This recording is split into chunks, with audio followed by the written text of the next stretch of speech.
Hello and welcome everybody to the Ballers Across the Pond. Week 6 is in the books. The NFL London series has officially come and gone. How are we boys doing? There's been a lot of things that have happened in this week. So, Will and Peter, there's a lot to discuss and we're going to have some fun doing it. Yep, sure. It's been an eventful week. We're now fully into the bye now, I think. Just in time, really, because a lot of teams, like there's been a massive injury bug going across the league. A lot of teams kind of know where they are. There's been so many upsets these last 2 weeks. So yeah, can't wait to get into it. Yeah. let's just roll, really. I know it's coming. I know it's coming. The trepidation is there. We're going to talk about it a little bit it's later coming. on. I know it's coming because my affinity for Zach Wilson, and yeah, I know it's coming. Peter, how are you doing, dude? But leave my quarterback alone, okay? One of my few quarterbacks that I have in this league, leave him alone. He's all right. But anyway, week 6 was an interesting week. Sort of like NFL, their teams are so separating themselves into like the playoff contenders and the playoff pretenders. But it was strange this week because this week almost felt as if the top teams kind of underperformed a bit this week. Yeah, there's no clear. Usually, there's like 3 teams, two teams that are dominating, undefeated, just seem like juggernauts. But it's not like that this season. I think every team has holes in it, and we've seen it. I was watching a segment on. So before we get onto actually what we want to talk about, I saw a segment on Rich Eisen's like Overreaction Monday. So he spent the last 10 days over here in the UK because he covered both the Tottenham Hotspur games, and one of the things that they were talking about was there's no clear Super Bowl contender at the moment. I think that's true. Right, that was the question, right? Is it an overreaction? Is it a hot take? Or do they have a point? And everyone was like, actually, they do. No, clear favourite to win the Super Bowl. There isn't one. No, I don't think so. I think at a push, you might slightly favor the 49ers because until they play the Browns, they had been dominant kind of like in most games. Do you know who's a weird one, though? And it's annoying because it's the Chiefs. Because the AFC has not been that good. No, it hasn't. Right, in terms of like overall performance. And the Chiefs, their defense is playing better than their offense. And normally they rely on the offensive side to win the game, but the defense is playing lights out. That is how you win championships. Yeah, really. That's true. But then I wonder if like we're gonna get a late surge towards like a part of the year whereby it's naturally going to happen. I think that's naturally going to happen, like in December when you see the top teams play well. So yeah, there we have a little preview into what we're going to talk about. But news and injuries. So first of all, Will, your Eagles. Yep. Have signed Julio Jones. Yeah, no, this was an interesting one. I was at work obviously today, and I just recently discovered this, and it was a bit of a shock, but I kind of understand what it is. This is just a depth thing. I think seeing all the injuries that are going on, like we are one receiver away. So if we were to lose either Devontae or AJ, that's a massive hit to our perimeter. Like we can't really afford to go down like that because after that you're further down the depth chart. You're looking at other guys there, and it's not really ideal for where we need to be. So I think this is just adding depth because we are very much aware that one injury can sort of sink one side of your ball. 2 injuries on either side could sink your whole season. So yeah, this is a depth move. Obviously, Julio's he's coming in. he's going to be our number 3, but he's a really good number 3. And even if we have him on rotation, will be a good look for our team. And he's already familiar with playing with AJ Brown. Yep. Correct. So absolutely, yeah. There's I'm that. not. 6 years ago, this would have like been mind blowing. Yeah. But right now, it's like, yep, no, cool, welcome aboard. You're our number 3 off the bench. You can play, you can do some good downs, you can do some good things, but this is just assurance for a late push in the season. So, leading on from that, this latest week was possibly, I would say, the worst when it comes to injuries. So I'm going to rattle these off. So I'll rattle the ones with 49ers first because we've got a segment about them a little bit later on. CMC left the game with an oblique, didn't come back in. Debo, I think he only played 8 snaps. Shoulder injury. That's their 2 most dynamic players on the offensive side of the ball. Obviously, they do have Brandon Ayuk, but he's been able to eat, particularly because of those 2 also being on the field at the same time. We'll talk a little bit more about 49ers in a little bit. Trevor Lawrence left the game with a knee injury. Now, he's questionable for the Thursday night game. Now, if this injury persists, this has the potential to derail the positivity that is happening around the Jags because they are the front runners for the AFC South. It can if he gets injured. Currently 4-2. Yeah, if he plays in the game, aggravates it, and makes it worse. Yep. That can derail it. Yep. I mean, it's not just about this year, but sort of going forward. He is the franchise. He's done wonders for that team. So I think the Jaguars are smart. They've got. But I don't think it's a big problem. I don't think it's a big problem at the moment. Yeah, but if they need to rest him, they're going to see how he is day by day throughout the week. But yeah, no, they could easily clinch this. But I'm looking at that sort of AFC South and like don't sleep on Houston right now. They're kind of turning the corner, if you will, and I think they could sneak up fairly quickly. They're not going to win the division though. Really. Yeah, they won't win the division. They won't get close. I can see them doing some damage. They definitely can do some. They should do no damage. They should just take their 3 wins and just lose 14 and play good football. They can't keep trying to win games. Changing the narrative, man. They're trying to change the narrative out in Houston, man. You can't change it next season, 2024, 2023 is not a good time to change the narrative. I'm sensing some bias.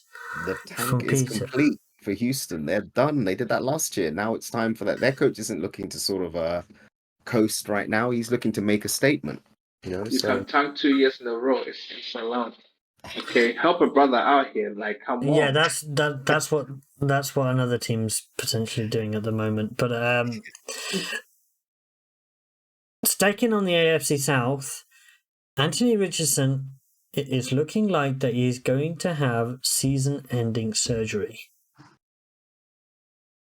Yeah, but that one was a strange one, though. Like, I mean, quick question: why is Ansel saying anything? I mean, why did what? Because I mean, it came out before he. Yeah, but let the coaches confirm it or deny it. No, it's more of, I think Will has talked about this, the ghosts of the past. Oh yeah, the luck thing.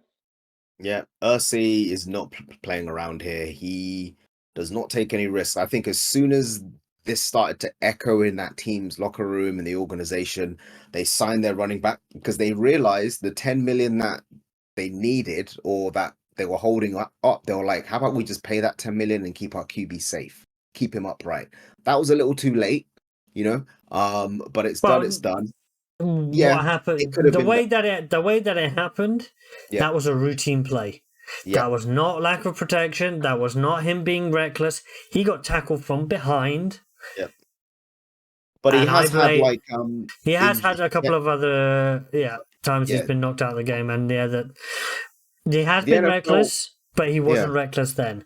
Now Yeah. I blame the Titans because I don't like the Titans, I like the and he got injured against the Titans.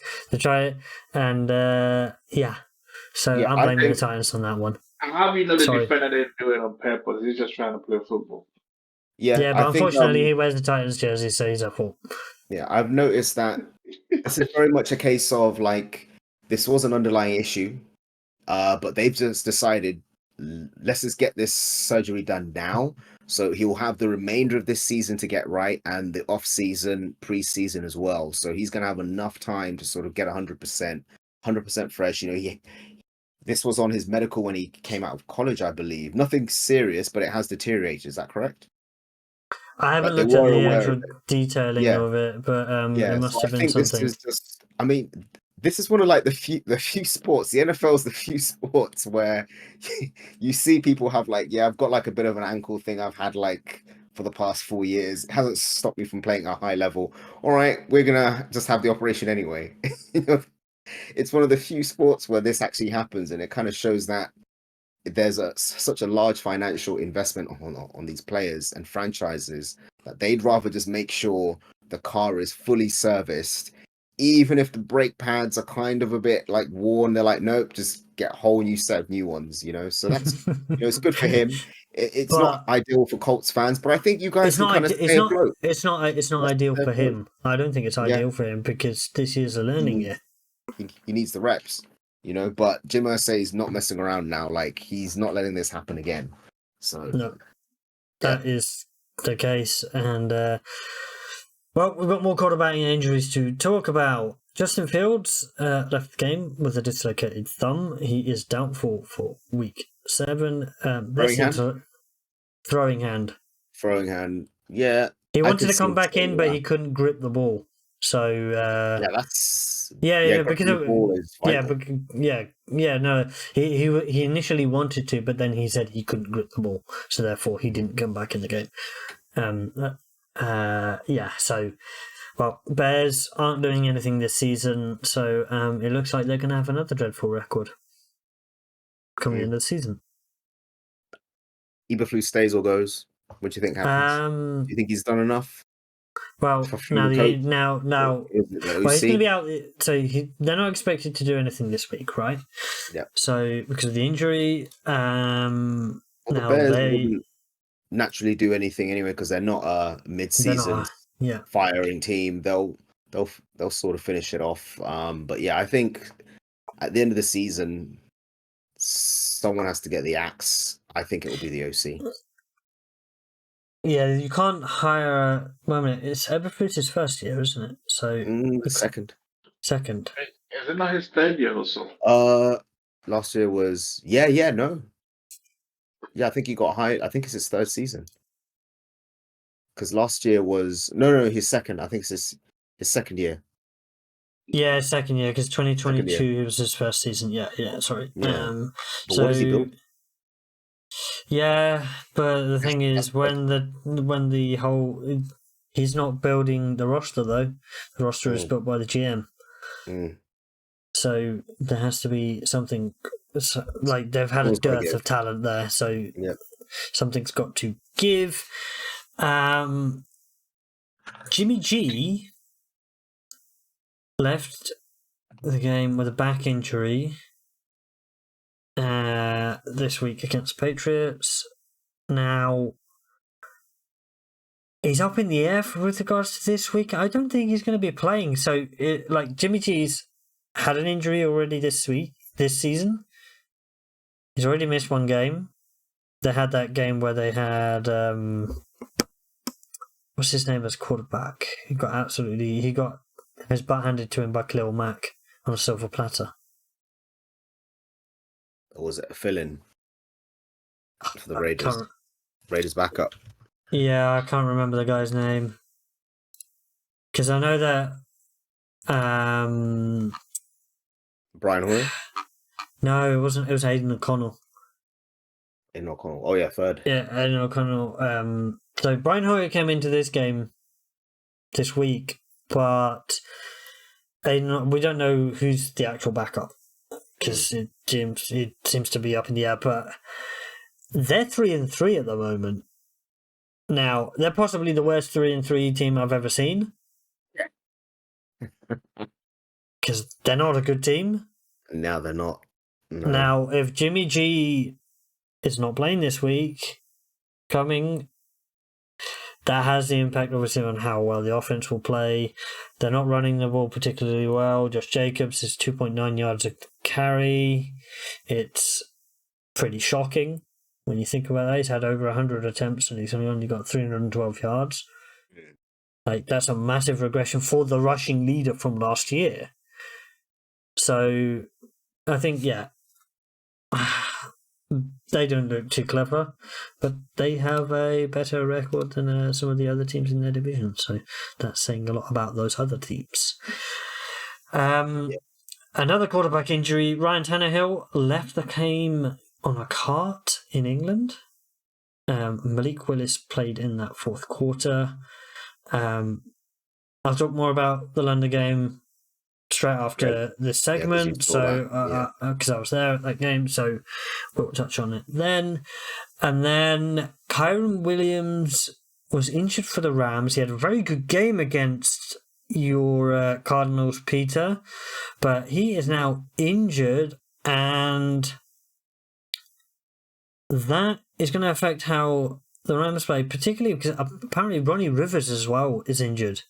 So they're going to be down to their third running back. Wait, hold on. Like, Rams have all the luck with backs. I think they're just yeah, cursed. but since when? Because he had an outstanding second half alone last week. Yeah, he got injured in the game near the end. That's very unfortunate because I thought he's a serious player, and if the rest of the season carries on, he could claim that starting running back's job with the Rams. Kyron Williams is the starter. We know that he's got that spot. There's a reason why they shipped out Cam Akers, because Kyron Williams is the guy, but he's injured, likely to miss some time. Backup, likely to miss some time. So they're on to number 3. That's going to have an impact. But if that offensive line continues to punch holes, does it matter? I mean, I guess it doesn't matter as much, but then I'm starting to see that sometimes the type of back, not necessarily the person, but the type of back, sometimes will matter. If they can burst through the hole rather than if they're a power back, yeah. Exactly, because sometimes the holes might be there, but certain running backs might not necessarily have the correct field vision, or it fits with your scheme and how you want your running backs to run the football within that scheme. So let's see what the replacement of the third string back can do in the Rams going forward in week 7. But Kyron Williams will be just such a big loss and a big miss for them. Especially, it's just weird how there's a lot of injuries all around the league. It's a very good thing that Cooper Kupp came back last week, not this week just gone, but the week before. Big week, yep. And he had a very good week in itself. So that relieves a little bit of pressure off the running game because they have such a dynamic guy on their offense. All right, injuries. There are a lot of them. There's one that we didn't mention, David Montgomery, but we're going to talk about that a little bit later on. Now, London game breakdown. This game was a weird one because the Ravens got into a lead. They were particularly poor in the red zone. They were great between the 20s. And then it seemed like the ghost of Greg Roman took over the play calling as soon as they got into near the red zone, because it just all fell apart. Some of the play calling was atrocious. So they got into a lead. And then it became the ref show. The referees were abysmal in this game. Yeah. Like, they kept the Tennessee referees, they're not the Tennessee Titans, the Tennessee referees in this game. And do you know who was complainer in chief? He played on your team last year, Peter. Complainer in chief played on your team last year. Plays for Tennessee Titans. Oh, do you have? He was. So a couple of those, he was complaining, like he like over exaggerated, like any like touch and Contact, yeah. And everyone, like, we had people all standing around, sitting around us. We were looking left and right, and everyone's like looking at the screen. How on earth is this a foul? How is this defensive passing interference? Now, the only time that they got a correct decision was on that play that resulted in the ejection. Now, I understand why the league ejected him, because they saw it as a launch to the head. He made contact with the head, but the ball was literally, like, he was holding the ball here, and he was trying to jar the ball loose. When you hold the ball literally next to your face, if you miss, what are you going to hit? Yep. The head. Yep. So that was it was a victim of circumstance, but I can understand how they ejected it from the game. But the other ones, they were outright just bad. Now, my take from the Baltimore side of the game was that defense plays extremely well.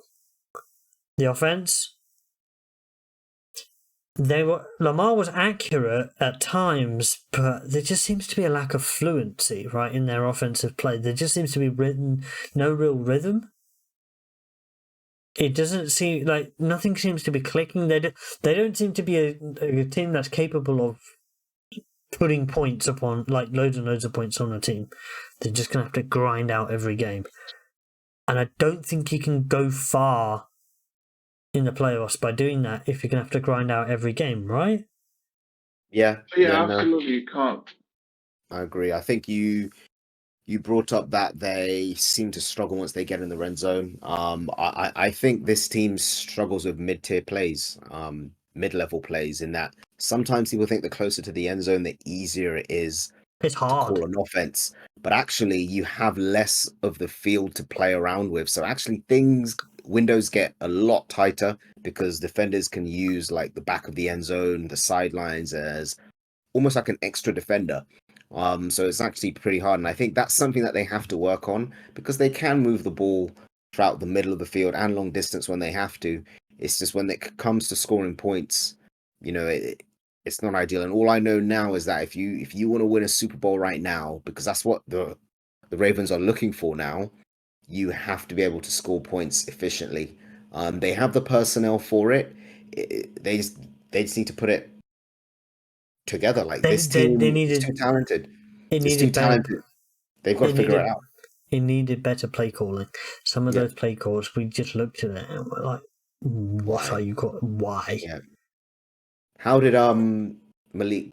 Is it Malik Willis? So Malik Willis came into the game. How did he play? They were playing off coverage at that point. Yeah. Okay. Fair enough. So when you're playing, what they're going to do with the QB position now, especially obviously Tannehill's injured, and don't get me wrong, he was not going to be the long-term answer now. So it's almost like they need to reset, and I don't think they can take another. They picked Will Levis. Will Levis. Yeah, I know, but you see the guy. You can't pick. You've just picked him in the first round. So, did I pick him in the first round? If this guy was good, if he was him, they find a way to get him on the field. And all I'm saying is they got bamboozled. There's one every year. All right, but too. Titans themselves, that team is wholly reliant on one man. You stop Derrick Henry. I just saw it. You stop him. You stop the team. They have no chance. They're not a good team overall. Defensively, they've got good players. But the thing is when you're going 3 and out continually, and you're relying on referees to help you out, because that is basically what happened in this game. There was one point where they had as many penalty yards as yards gained in like the first couple of drives. That's not sustainable. Mm. When you're only getting your yardage by penalties, they had one big play from Derrick Henry. Aside from that, there wasn't a lot of big things in this game. One thing that I did get to see for, I was talking about how I've seen a lot of firsts. A lot of rookies have big performances, like Kyle Pitts' first touchdown, Trevor Lawrence's first ever win. This week, I had Zay Flowers' first ever touchdown. I saw that in person, so that was something nice. And he's a hell of a player. Very good player. Very good. The future's bright, we'll say. The future's definitely bright for him. All right, let's move on to the next segment. The defeated are no more. The defeated have been defeated. Well, the Eagles lost to Zach Wilson and the New York Jets. How are you feeling? Have you recovered? And you lost to a team that was missing their top 3 corners. Yeah. On the week.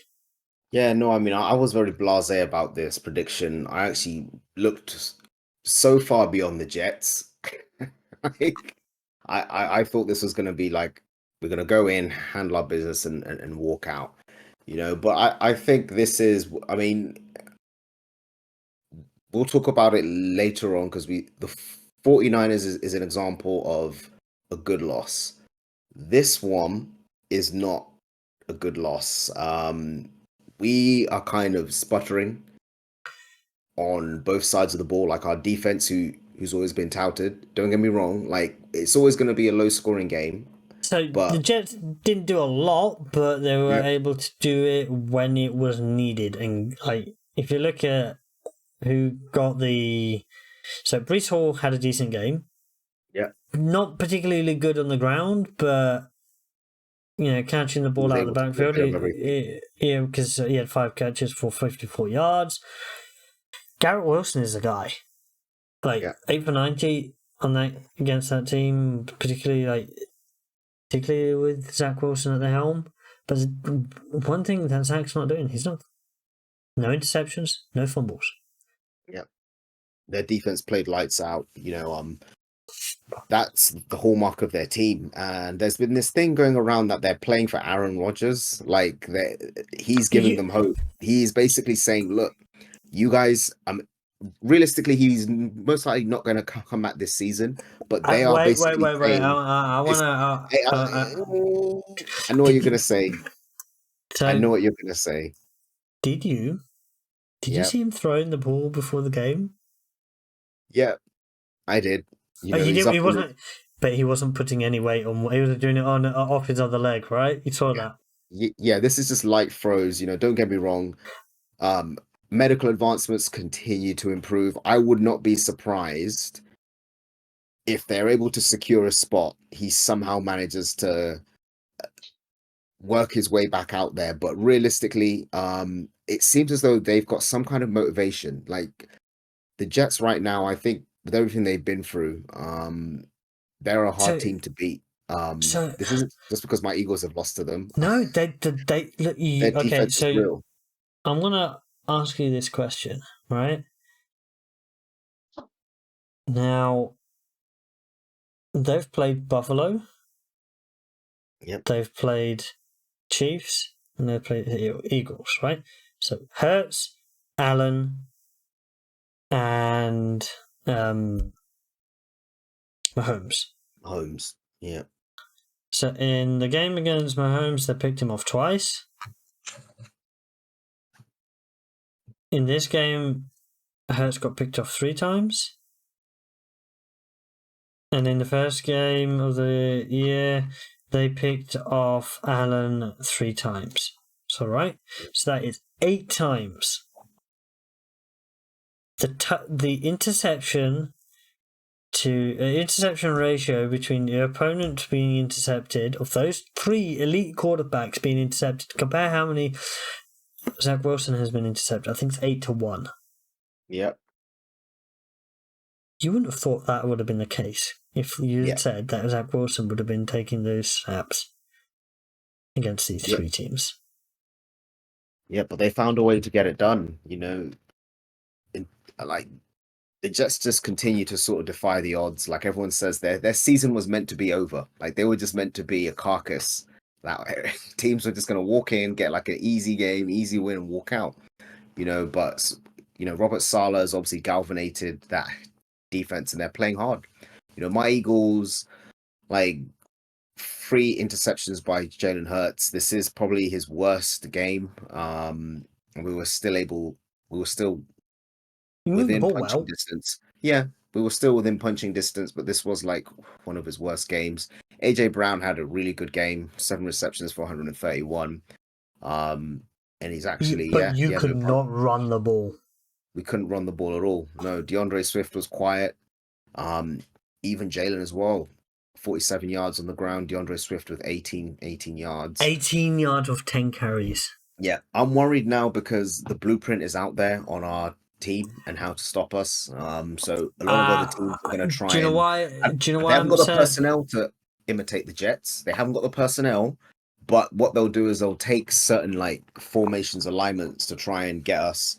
You know. And the reason why I say this is they don't have that linebacking core of Quincy Williams, CJ Mosley. Like CJ Mosley was an elite player when he moved from the Ravens across, right? Yep. He was there to be the captain of that defense. Quincy Williams is playing lights out. He had 12 tackles on that day. Yep. And a fumble recovery. Top level player. That defense is playing extremely well. And they've got a bye this week. But if you look at their upcoming fixtures, they've got the Giants after they come back from the bye. They probably should win that, right? They should, yeah. They should win it. The Chargers at home. You never know. I don't have a lot of faith in the Chargers right now, personally, but yeah, because I can see them winning that. All right. Raiders. We don't know what's going to happen by the time, what the injury situation is in Vegas by the time that comes around. Then they've got a couple of tough games, Bills, Dolphins. Then they've got Falcons, Texans, Dolphins, Commanders, Browns, Patriots. So Commanders, Browns, Patriots are their final 3 games. Can you imagine on the last game of the season? So somebody said this. The last game of the season, that they have a winning in game or something like that against the Patriots, and Rodgers comes back. He just comes back. Just that'll be perfect. But yeah, so enough about that game. Second game of the undefeated being defeated. The 49ers were beaten in the rain by the Browns. And Peter, what are your thoughts on Brock Purdy in this one? Because yes, the weather was bad, and he lost his 2 main pieces. Is that enough of an excuse to temper the... Okay, he had a bad performance, but then also everything else that could go wrong went wrong? Or would you expect him to be a little bit better than that anyway?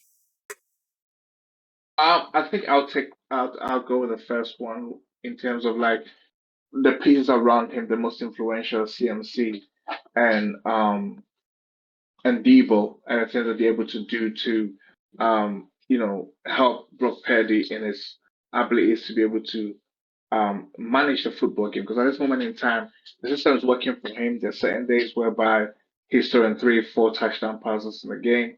So I think it's mostly different. Losing CMC was a big part of their offense because I have a feeling that after they lost CMC, they couldn't particularly run the ball very well or generate explosive plays. And you look at the Jordan Mason's numbers. He had five carries for 27 yards on the touchdown, but he had a long of 10 yards. So actually so the other 4 carries went for like 16 yards. So it's okay, but yeah, they weren't particularly amazing on the ground. Yep. But once CMC and Debo go out, then Ayuk's Ayuk was targeted 10 times and only got 4 receptions. Yeah, Christian McCaffrey has been the biggest team-changing trade in this era of NFL football. Like, he has completely transformed the team, and the whole offense facilitates through him and his ability to run the ball. So, Brock Purdy, I think this is who he's sort of always been. Don't get me wrong, he hasn't necessarily got an amazing arm. He hasn't actually got like incredible athleticism, but what he has got is a really good head on his shoulders, and he understands how not to make errors. So he always plays within this system. So this is like the first example of putting him making in a situation, errors. Yeah. Making errors, but putting him in a situation where he's got to win the game. He's got to make more plays than he normally would. So the reason why I'm going to cut him some slack. He put them in the position to win the game. Yep, he played very 41. Yep. No, he 41-yarder. Yep. They missed the field goal. They kicked the field goal to win the game. Yep. If you recall, I said this earlier. This is a bad loss. This is a good loss. Like, people are always like, "Oh my God, they lost to Cleveland." It's a field goal. If they kick that field goal, they walk out of here with a win. They didn't perform well. And he's got them to how. Yeah. It could have gone either way. CMC and Debo both pick up injuries. They walk out of here with a win. This is like a non-story, apart from the injuries. So let's not blow it out of proportion. They are still very much dangerous, but heading forward, it's going to be a little bit harder, but this is where Brock Purdy, if he truly is this apparent dark horse MVP runners up, or this is where he proves it, we're going to really get a chance to see if he can live up to that hype. Well, we've got a little bit of MVP discussion a little bit later on, so let's leave the MVP chat to then. All right. Playing for a future contract as well, because he was drafted last, so his Just on his new year going over. Huh? No, but all I'm saying is he's only a year 2, so he's got at least another. Yeah, at the end of next year, he's gonna be like, "Give me my money." But the thing is, he's even keeled. He's got a good head on his shoulders, so he's not gonna let that derail him, because obviously he doesn't want to share brooms anymore. He's what it is it's a double-edged sword. Yeah, he's very cheap to get rid of. Yep. Yeah, true. Next to nothing. So, but I mean, if there's an option there for a QB, Shanahan's, they'll get off a quarterback if they want. If they can think of someone else that can run their scheme. That is a bit more upside. That is the danger of it. So, yep. But yeah, he is the guy for the moment. All right, now we will move on to the Cowboys and the Chargers game that happened last night. Now, Chargers had an opportunity. They had a drive at the end to try and win the game.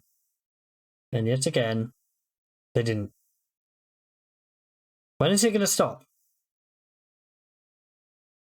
Bro, like if you squint enough, the Chargers are starting to look like Dallas, man.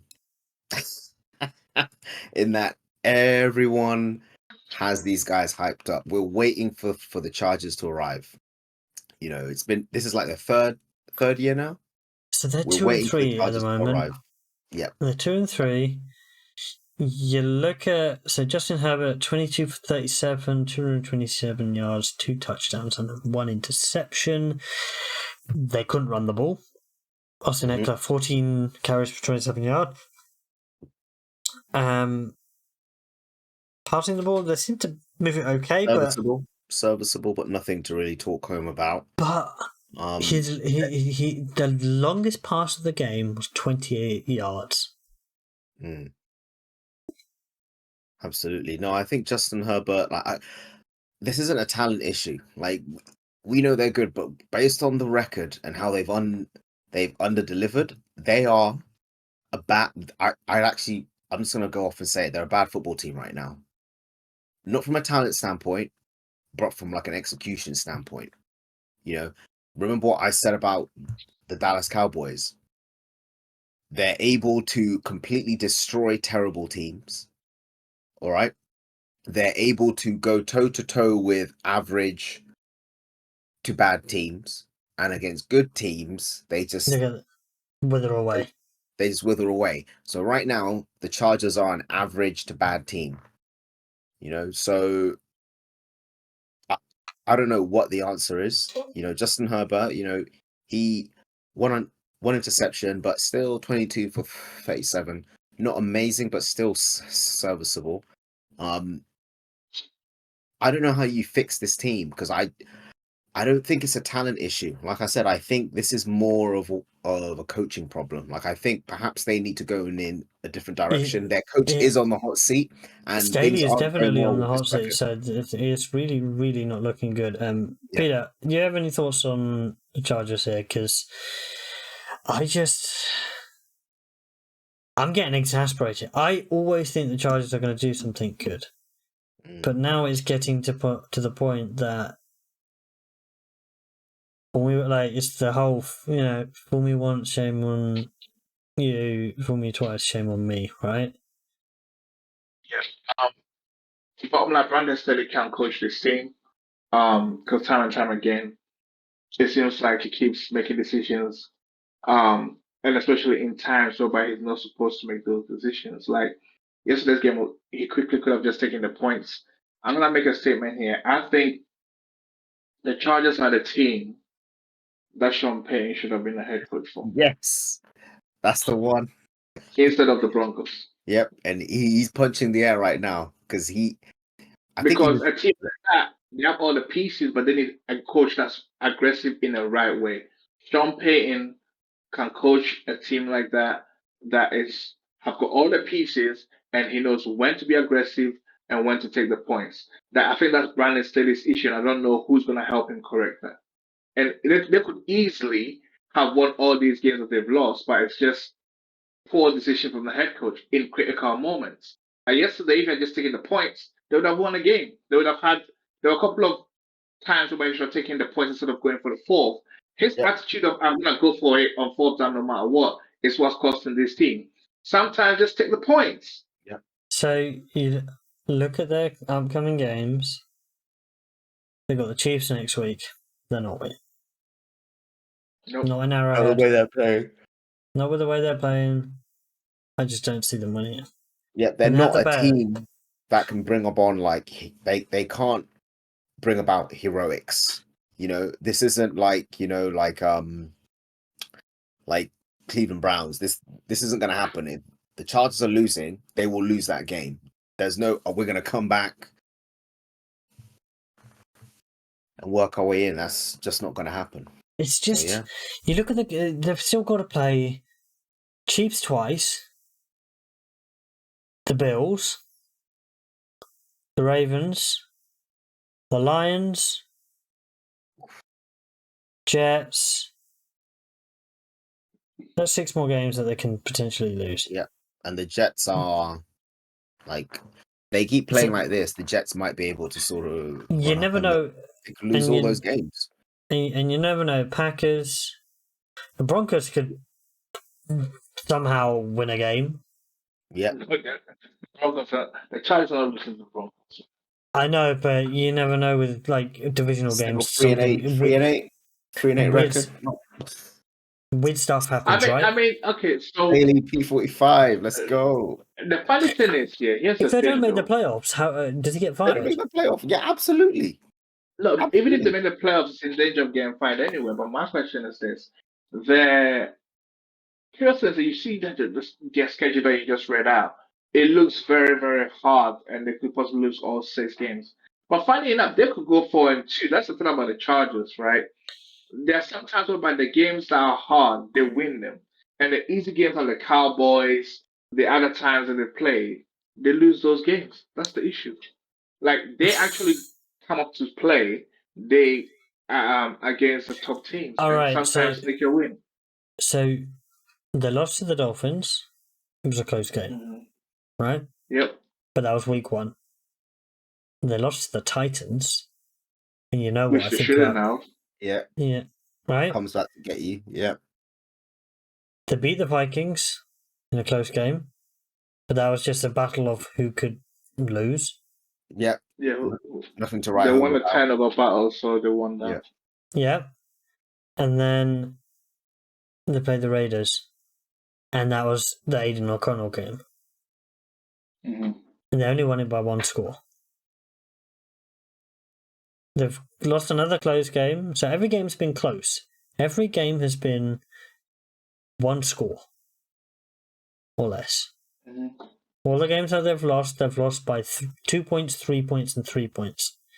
They're close, but the thing is, if you perpetually be close and not win, that's a bad habit. Bad habits like that stick. They're playing a very good defense next week in the Chiefs. They're 2 teams that are very used to seeing each other. I just don't like the way things are trending for the Chargers at the moment. Am I overreacting by saying they're like they're not making the playoffs this year? I I would, don't think they will. yeah, I would say it's a bit of an overreaction because the reason why I said because the Chargers are one of those teams whereby against teams they should beat, they lose, and against teams that they have no business winning, they will win. You just see the next 6 weeks. They could easily go 4-2, and you'd be thinking to So yourself, oh, okay. so the next 5 weeks: Chiefs, Bears, Jets, Lions, Packers. Okay, so they're gonna lose to the Chiefs. I know that, but they'll beat the Bears. They'll beat the Bears, But right? no, but you say they should beat the Bears, but then say Justin Fields comes back and just runs all over them, then that'll be funny, right? Well, the reason why I said they'll beat the Jets is because they'll beat the Bears is because the Bears should have been the Broncos earlier this year. They were up 28 something, and somehow the Broncos won the game. So the Bears are at a different level of And they play we the we, they we play the can give you Jets the in game. prime time. Okay, so here's the thing: the 2 teams I see them losing to is the Jets and the Chiefs. They're gonna beat the Bears, and after the And they're Jets, going to who's lose to the next? Lions. They're going to lose to the Lions. But that's why I always say the Chargers are funny. They could beat the Lions. They have the team to be able to do that. Mm. That's what I'm trying to say. My I point is understand this: that. Mhm. the Chargers are a typical Jekyll and Hyde of the Jekyll and Hyde team of the NFL, which is like they show up when you least expect them to show up and win a game, and then when you have faith in them, thinking that they're gonna go on a magical run and probably rise to be the cream of the crop, they let you down. So it will be an up and down season for them. I don't see them exclusively losing so many games that they're gonna be in like the top 5 to 10 picks sweepstakes. They probably will win. They probably might finish with like an 8-9 record or 8, 9, 9, nine and and 8. eight. Yeah, it's just. That kind of But it's territory. whether It's that's just where enough does to. it swing. Yeah. All right. 8-9, they will not make the playoffs. 9-8, they still might miss out because the AFC is a tough conference right now. In the NFC, they would have had a great chance of still making the playoffs. All right. Let's move us on to our next segment. Can Tyreek Hill win MVP? Yes. I think he can. Now that's a like I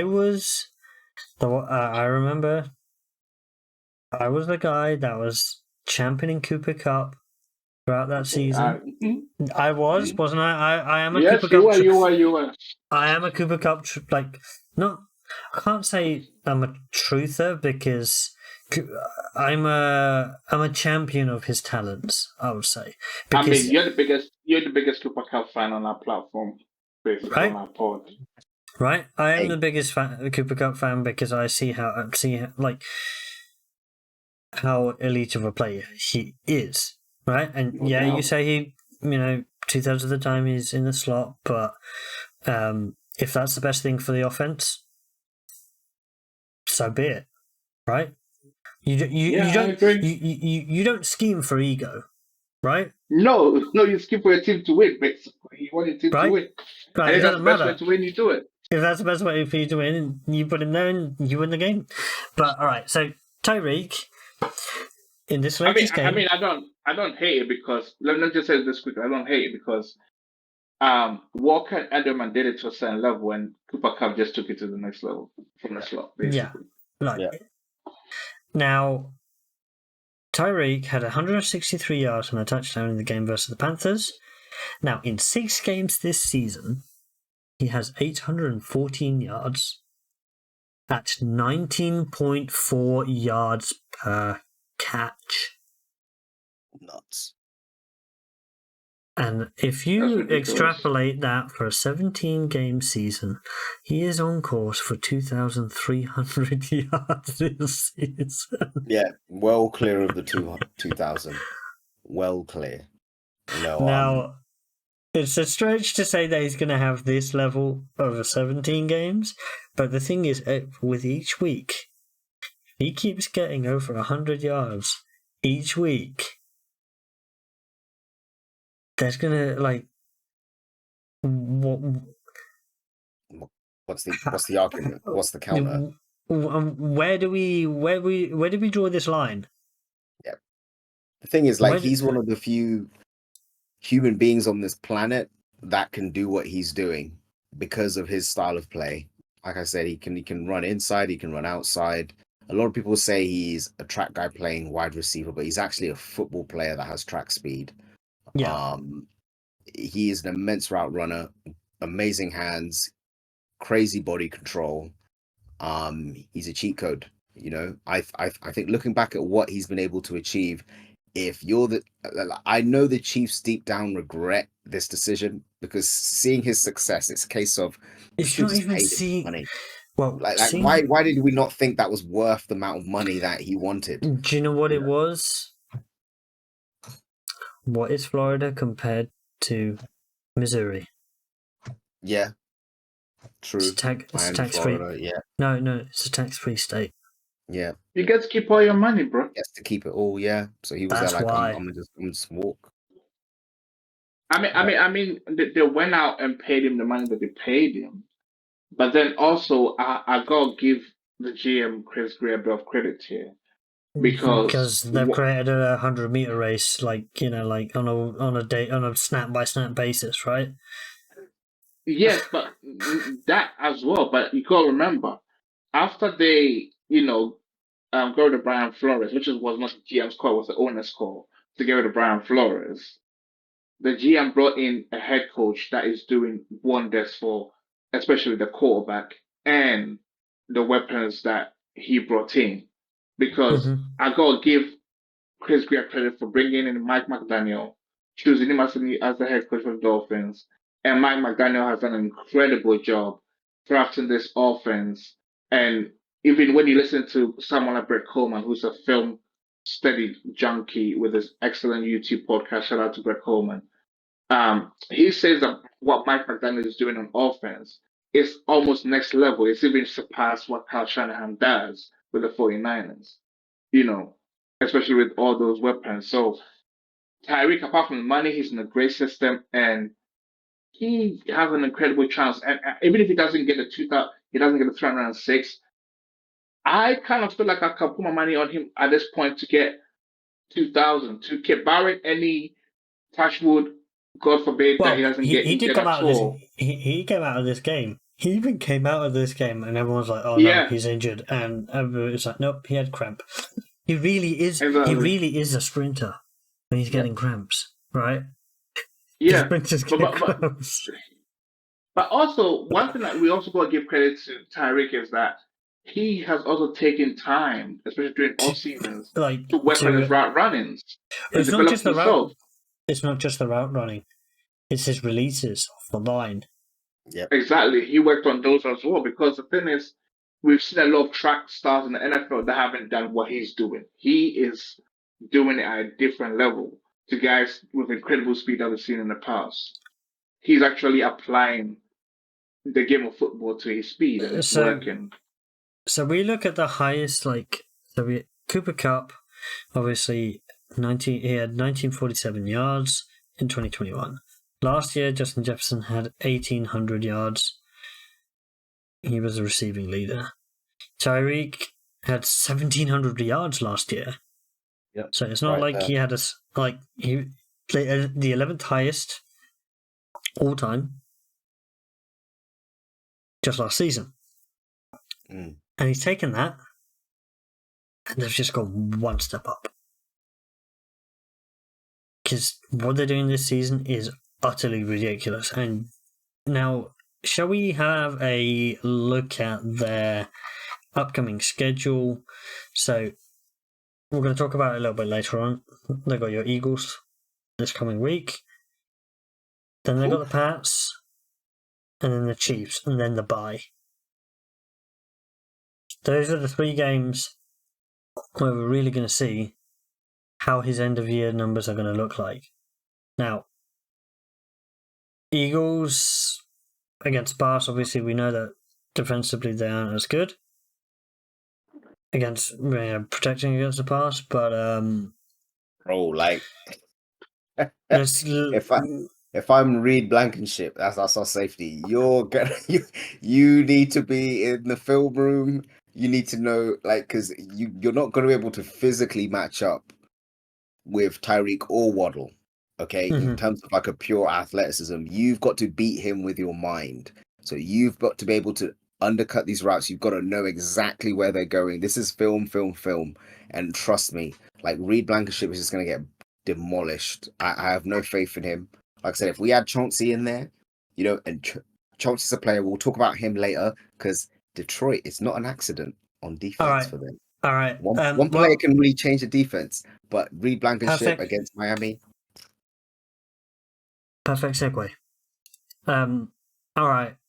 Moving on to our next beautiful segment. Where do you rank the Lions in the NFC? Are they the best team in the NFC? Are they the best team in the NFL? Are they the second best team in the NFC? Come on, guys. We need to hear it, because Jared Goff is playing lights out. He's playing very well. He's playing well, but lights out for his standards. Let's put it that way. Does he need to play better? Well, they're 5-1. Yeah, they're 5-1, but he's not the main reason they're 5-1. It's the whole team that's why they're 5-1. Yeah, but that's normally how a 53-man game kind of works, Peter. Well, okay, so here's the thing: if the Chiefs are 5-1, let's say, for instance, so let's say when the Chiefs were dominating at some point, various points last season, you kind of knew. Okay, let me put it this way, right? Chiefs are 5-1.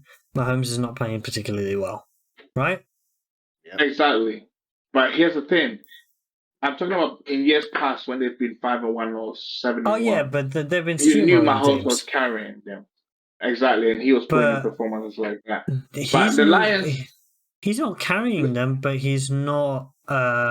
If you look at his numbers so far this season, right? So in this game, just gone against a good defense, because Bucks have a good defense, right? 353 yards passing, 2 touchdowns, no interceptions, no fumbles. If I had 3 touchdowns or 4 touchdowns, I'd say he let it up.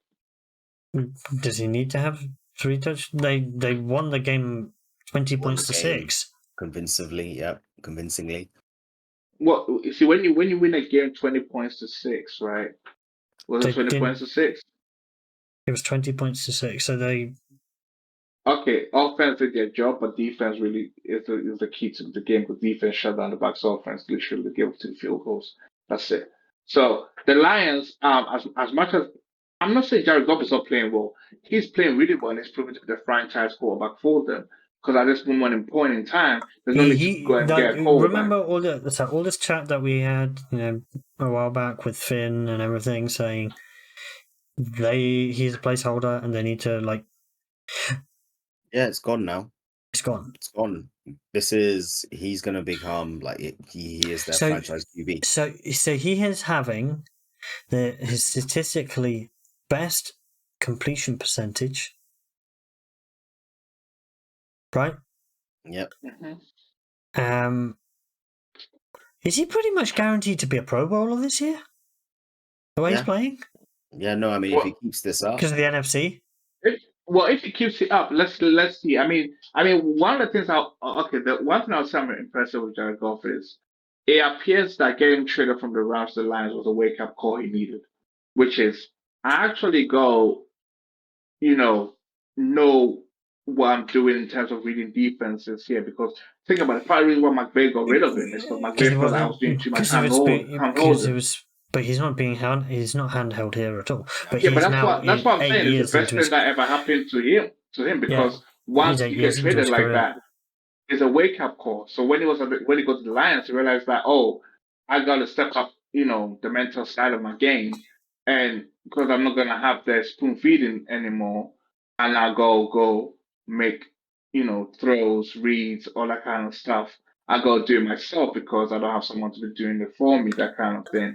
So I think it's probably the best that happened to Jared Goff.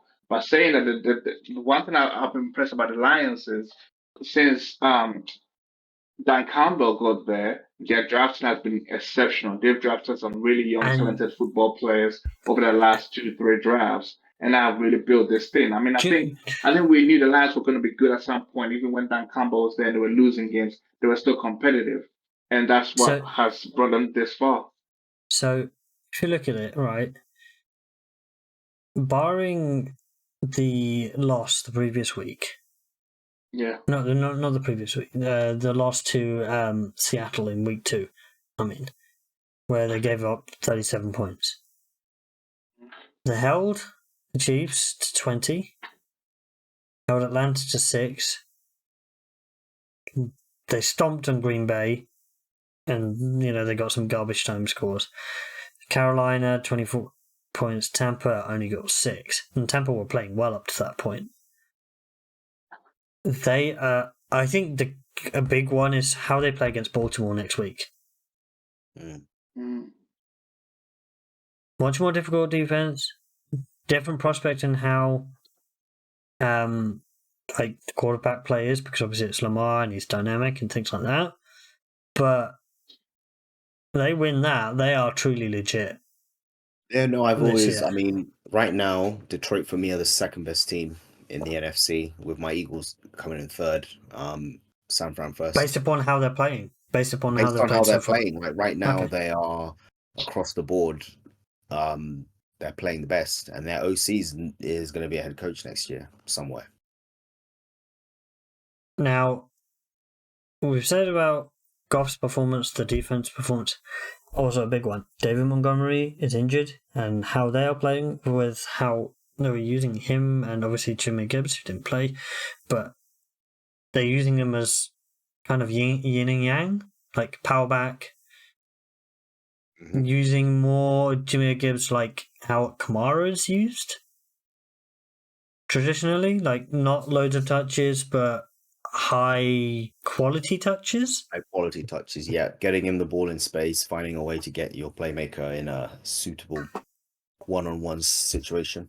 And a good thing that we saw this week was Jameson Williams. Well, if you throw it deep to Jameson Williams, he's probably going to catch the ball. Yeah, good thing is going to happen. Because he fast. Very fast. He very fast.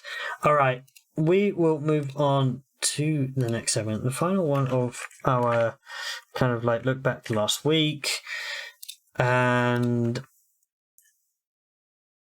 will the Patriots have the number 1 pick in 2024?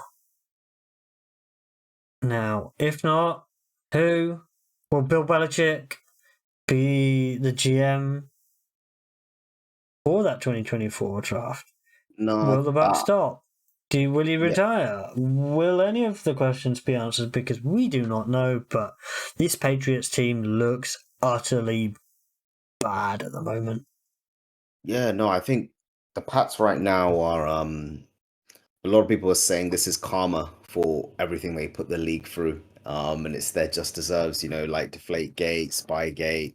This is it. This is the price that must be paid in blood for Patriot Nation. They just have to suck it For the up. next 20 years. For the next 20 years, they'll be irrelevant and they'll be seaching. But Foxborough right now isn't like if they do have the first overall pick, like what's his name? Caleb Williams. Yeah, Caleb Williams is there. I don't think they go QB because I think their issues run far deeper than that. Bill Belichick, like the coach, needs to fire Bill Belichick, the GM needs to fire himself from the GM role, and they need someone in there that's going to be putting together some kind of roster offensively to try and fix things. Like, that's the reality. I don't think Bill necessarily needs to call it quits, but he needs to pass those duties on because whatever's happening right now is not working. And last time I checked, you've got to start from the top. He's got full control of personnel and he's also the head coach. So it starts with him. It starts with him. Even though, so I still see the Panthers could well have the number 1 pick 2 years in a row. Yeah.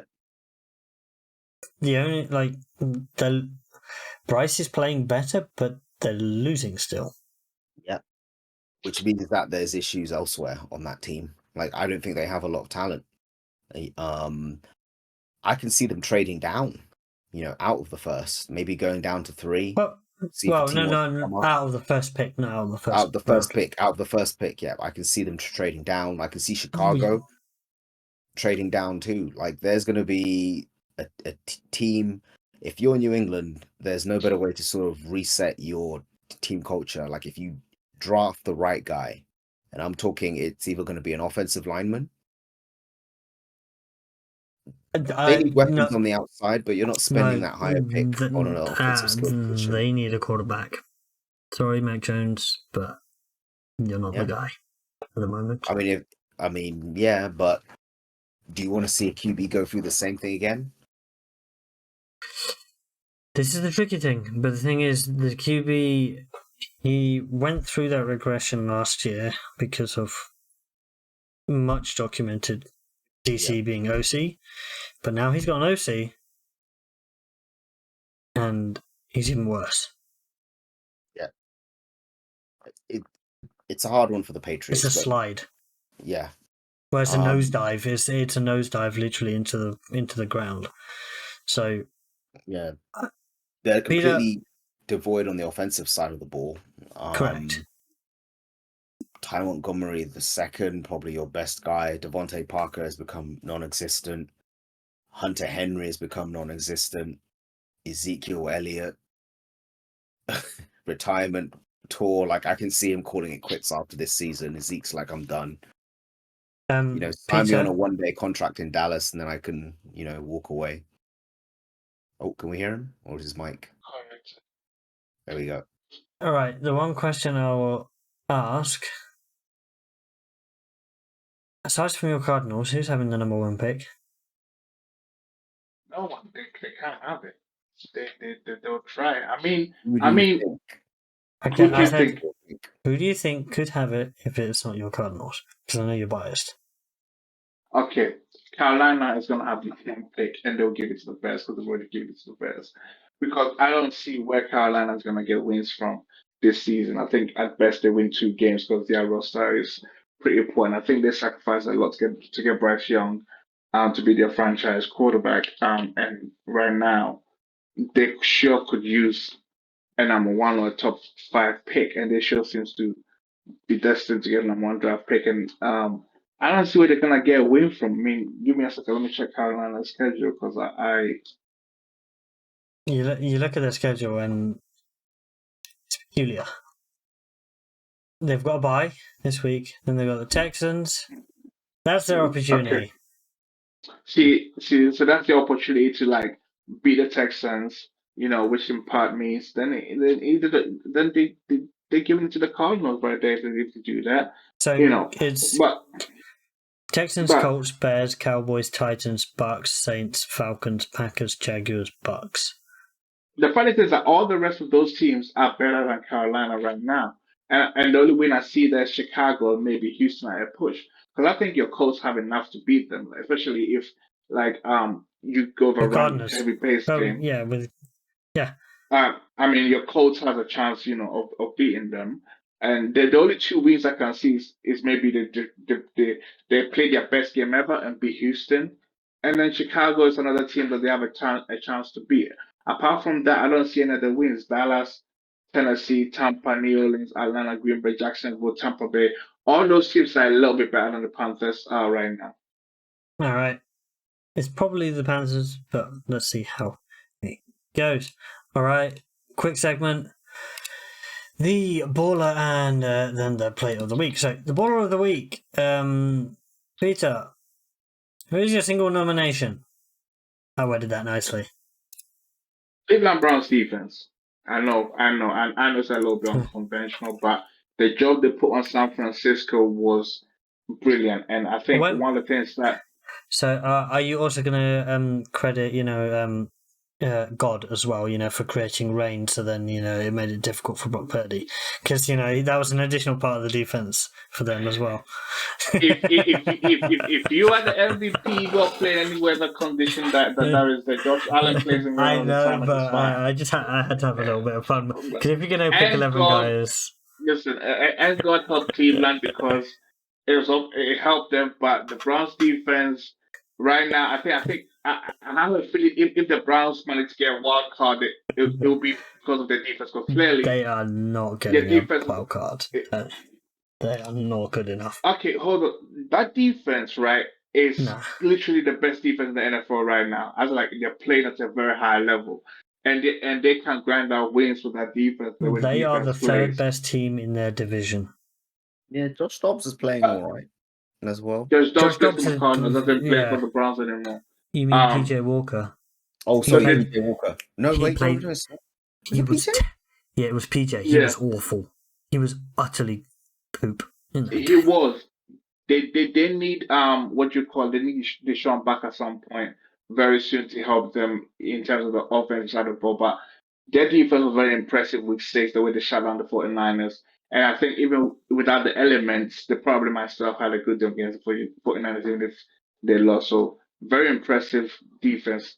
And for when Trent Williams comes out and says Myles Garrett is a future Hall of Famer, he himself being a future Hall of Fame left tackle shows. I saw Myles Garrett literally shove Trent Williams away like he was nothing. And we all know who Trent Williams is. Yep. Did Trent come out this game injured?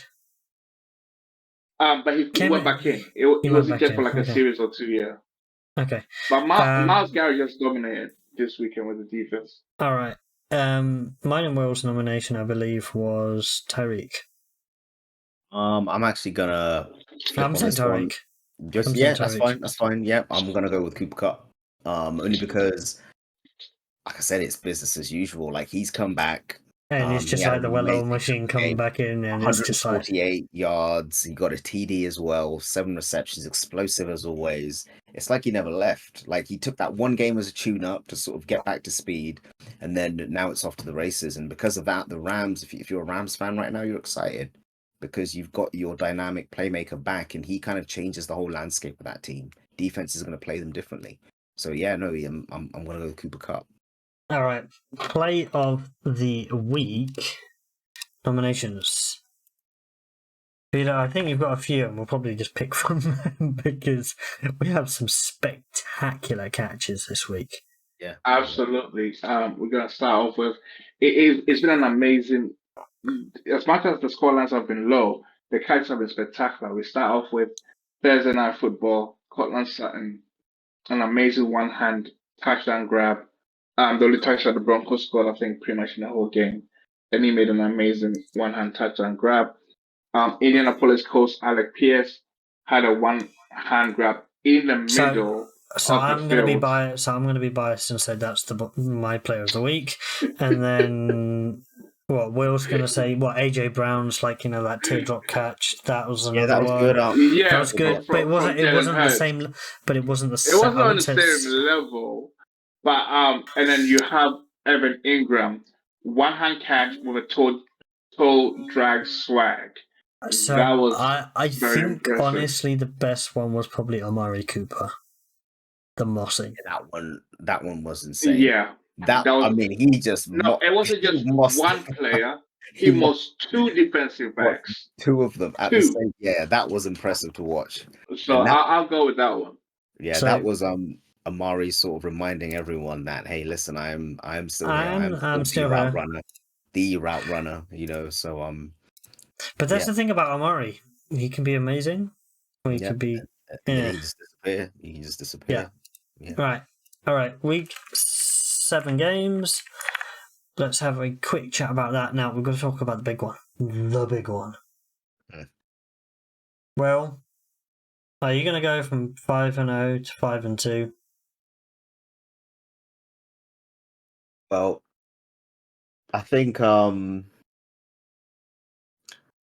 we're not firing on all cylinders right now. And against the Dolphins, especially on defense, because it's both sides of the ball. By the way, do you know who's a favourite at the moment? Who? What, like Vegas odds? Yeah. Yes, Miami, bro. Miami, man, it's got to be. Really? Vegas says Eagles slight favourites at the moment. Look, man. Because it's at the link. Because it's at the link. That won't make a difference, man. Like I said, I'm worried about our second. I'm worried about the back end of our defense. I'm not worried about the front. We're going to be able to apply pressure, but that ball, like I said, in fact, that might work in our advantage because Tua needs plays to sort of develop a little bit, and you don't. No, because no. Throw it up and they'll run underneath, right? Yeah. No, you don't. Did you see that touchdown that Tyreek scored? Yeah. The ball was in the air early. It was already in the air. It wasn't halfway through the route. All I'm saying is, read Blankenship is my biggest nightmare in this game. When you have speedsters, the ball comes out quick because they're going to get to it. Waddle's going to play, Tyree's going to play, and don't forget the running backs. Raheem Mostert is also a speed back.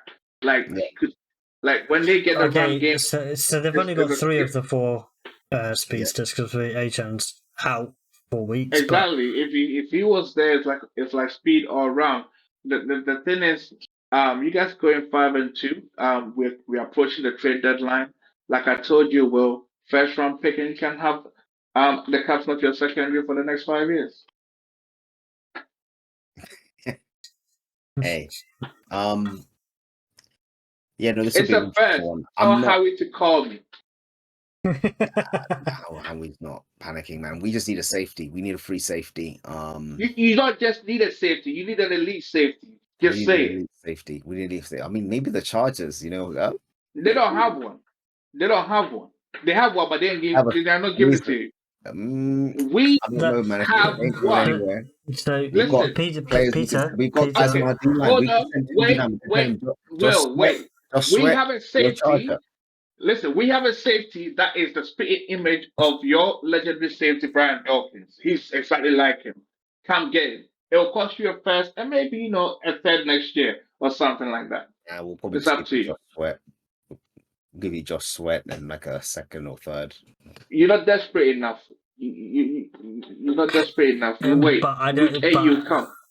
I don't think they need to be desperate because you look at the rest of the division. Yep. Okay, so here's the thing. You lose to the Dolphins, right? Who they playing in week 8? Let me go a little bit ahead in week 8. You lose to the Dolphins, right? We get to week 8. Who you play? You're 5-2 now. In week 8, the Commanders. Commanders or Dallas? You're playing the Washington Commanders. Commanders, then Dallas. And then Dallas. Exactly. Dallas. So when you lose in week 7 and you get to week 8 and your Eagle fan starts calling the radio, calling out Harry Roseman, and the one thing is, give me the first. The Commanders play them hard. Always. Exactly. Any Exactly. division games in our division are always hard-fought games. It's never. It might seem like an obvious one, but I'd expect New York to show up and sneak one on us for some weird reason, like it happens. I don't know about this year. It's a rough game. This year they just look pitiful. Yeah. But all right. Next game: Detroit Lions, Baltimore Ravens. That's gonna be a nice matchup. That is in Baltimore. It's gonna be a fun game. I'm really going to enjoy that because hopefully, I hope I'm getting close to being back because I'm away this weekend, but I'll be watching it on my phone on a card. In this game, I'm looking forward to the linebackers against Roquan Smith, who PFF grades as the best inside linebacker this year so far, and he's backed it up. So I want to see how that matchup goes against the Lions running backs. Patrick Queen. Yeah, and I think Roquan Smith have come in and become the leader of the defense, and is really organizing the Baltimore defense, organizing the guys. That reminds me, a low-key play of the week from last week. Yes! Patrick Queen. Yeah. IQ play of the week. IQ play of the week. And I'll give you another IQ. When they played the Ravens, right, did you see that, I think it was late in the fourth quarter, right? Roquan Smith allowed the runner or the running back. No, this wasn't Roquan. No, it was Patrick Queen. Was it Patrick Queen? He didn't tackle him immediately. He let him run a little bit. And then he let him get up. He was down on the floor. He let him get up, and then that's what I was talking about. He let him to take time off the clock because he was going to run to the 2-minute warning. Yeah, that was a great IQ play. He was like, "Yeah, come on, you can get up, and then I'm going to tackle you now." that was a brilliant play. I gotta say that was a brilliant play. Yeah. So this game, you say linebackers versus the running game. Obviously, no David Montgomery. Jamal Gibbs. Let's see if he gets his chance if his hamstring is back. Yeah. So that is what I'm looking forward to this game, and also I think. But Craig Reynolds is a very good back in himself because they seem to love that guy, and he seems to play very well. Yeah, and also kind of like can we? But we'll see how the week progresses. I mean, Limar has played well, but we still haven't seen him back to his absolute best Limar yet. No. We haven't seen that in a while. We haven't seen that in a while. But what I'll say is, we all thought that the Lions were a bit odd for trading away TJ Hawkinson, right? Mm. And then they bring in Sam Laporta. Sam Laporta's playing. Yep. He's incredible. He's playing really, really well. I'm going to ask this question. Could a tight end win Offensive Rookie of the Year? Possibly, but it will have to be very outrageous numbers. So it has to be. Because it's easy to go Bijan and say, Bijan's going to win because he's got good numbers, but then the team's poor. No, right? But right now the lead in that race right now seems to be CJ because he's been very impressive, with the Texans, and he didn't throw an interception until week 6. Yeah, but I think but then there's a bias of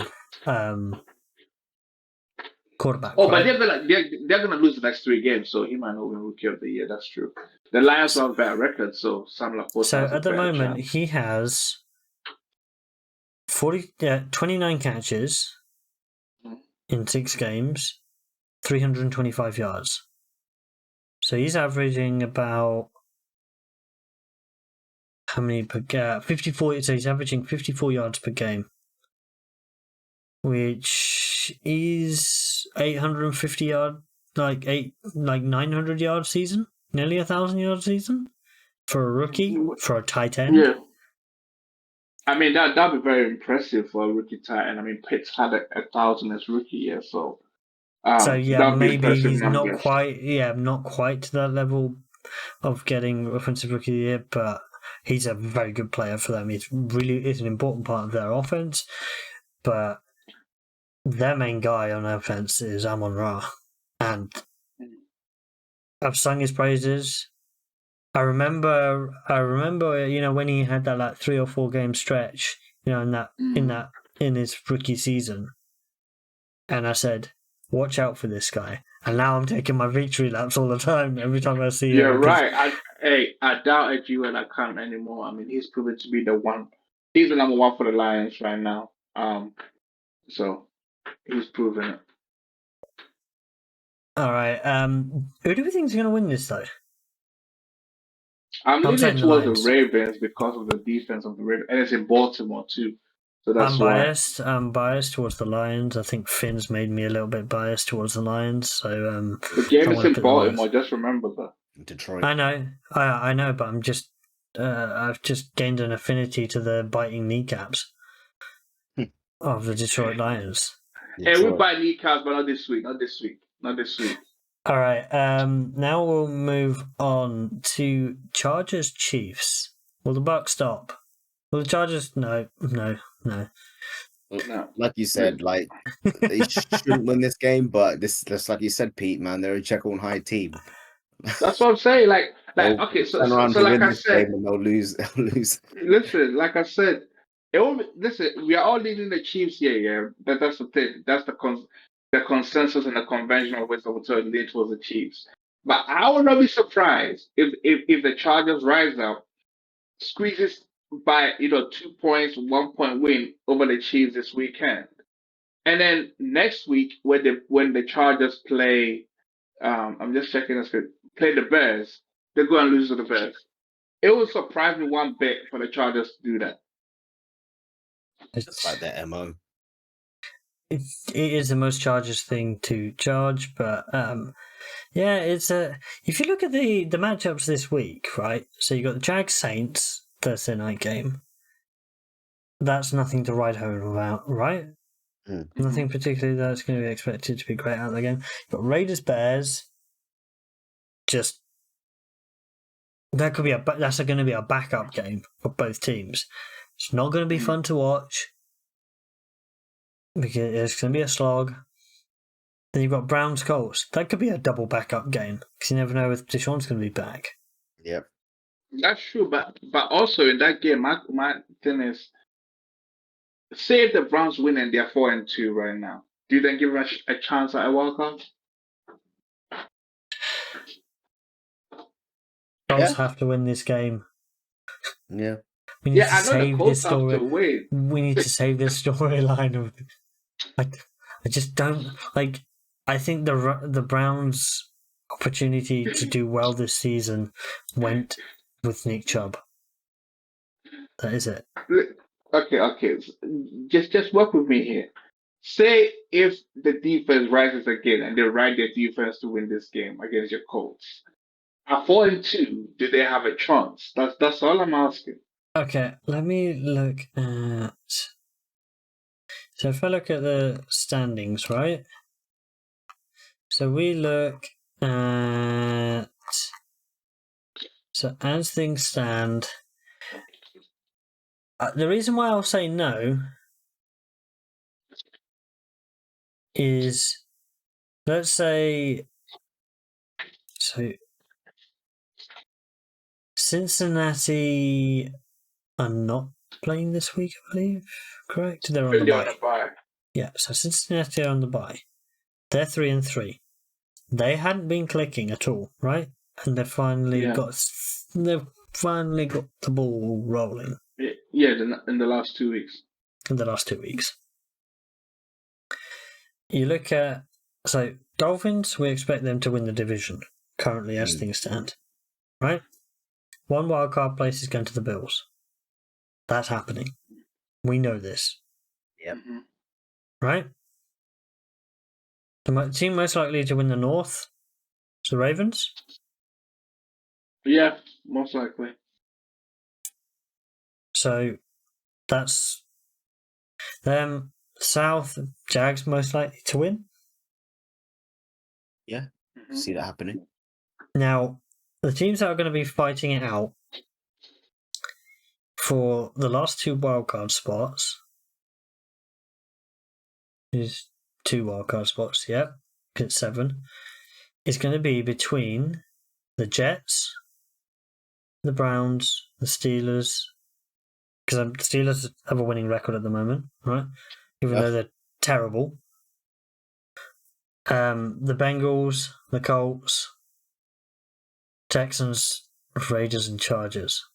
So somebody out of these 2 teams has to get a wildcard spot.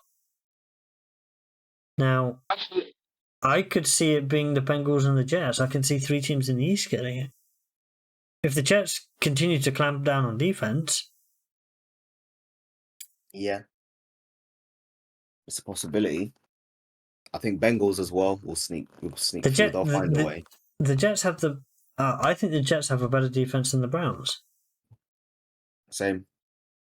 But the Browns defense plays. I mean, they can clamp down. I think their ceiling is a little bit higher, personally. But I think the Jets defense plays better game to game. But the Browns defense, their ceiling, when they have to play tight, they will close everything down. So yeah, I think it's just because I just don't like if you. Yeah, I don't. Well, at the moment, the Browns have the best defense in the league. Full stop. 77 points they've given up in 6 games. No, 5 games because they've only played 5. But barring any setback or any injuries or anything, and barring any setbacks or anything, they are poised to have a very good year right in the back of their defense. Now, the only thing is, I don't know if they'll be able to do what the early defenses of the 2000s and 2002 did, but it would be very impressive if we see that again. yeah. So what I would say is, so if we look at just so Bills Pats, we expect the Bills to win, right? Mm-hmm. Yep. The Commanders Giants, I would expect the Commanders to win. The Commanders to find a way. Falcons Bucks, you'd expect the Bucks to win that. Right. Yep. Bucks Steelers Rams. Now Rams. This is a home game for the Rams, but it's going to feel like an away game. Yeah, but I think the Rams will win. Cooper Kupp's back. Cooper Kupp's back. He's just going to win in that game. Run rings. Cardinals Seahawks. Well, Seahawks winning that. We are winning that. I just you say that, and I really want you guys to win, just for the lulz. I just don't see it. I mean, okay. I just want it for the memes, just so that I can cut up and say we're not winning that, and then ta-da! It's a win for Arizona. But the exciting thing is, one thing I know for sure is that if it's not this week or next week, so the report is that Kyler will come off PUP hopefully after the Seahawks game, if he's not off PUP tomorrow. All right. Packers Broncos. That's a poopy game. But Packers. Yeah, no. Listen, I mean, it could go either way. Yes, and I forgot to mention it right now. Now that we're looking at it, the Broncos and Carolina are the 2 that are racing for the number 1. Broncos tanking for Caleb. People don't know that. They want that guy. That's going to create an interesting situation with Russ. He did say Denver. I mean, whatever. It's not. Oh, they can't call him. It's not up because they owe him a lot of money. Yeah. No, Russ can play. Caleb hasn't got to start in his first year. You can sit back, adjust, and learn. So the one game that I want to have a couple-minute chat on, 49ers Vikings. So we say if both Debo and CMC are out of this game, can the Vikings upset them? Or they're just going to get fumble. Yeah, no, Justin Jefferson's abused. out. out for them. So, But I mean, Jordan Addison and KJ Osborne actually did something this yeah, week. I But just don't then think it's going to be enough. who they were against, I just don't. Yeah, I don't think there's going to be enough. I think the 49ers will bounce back. Yeah, the They're 49ers, very they still complete. got to play their defense. Yeah. Like, you know what I mean? They've still got to play that. The 49ers defense, and that defense does not play around. Nick Bosa and Warner. Yeah. I don't think there's a lot more to talk about these games. The Week 7 preview is kind of just been us talking about kind of how we think things will move on going further in the weeks. All right. Well, that's it. We are all done. So it's goodbye from myself, goodbye from Will, and goodbye from Peter. And we'll catch everybody next week for the rundown of all this week's action and a little preview to the week ahead of that. And so until then, it's goodbye, and we will catch you on the flip side.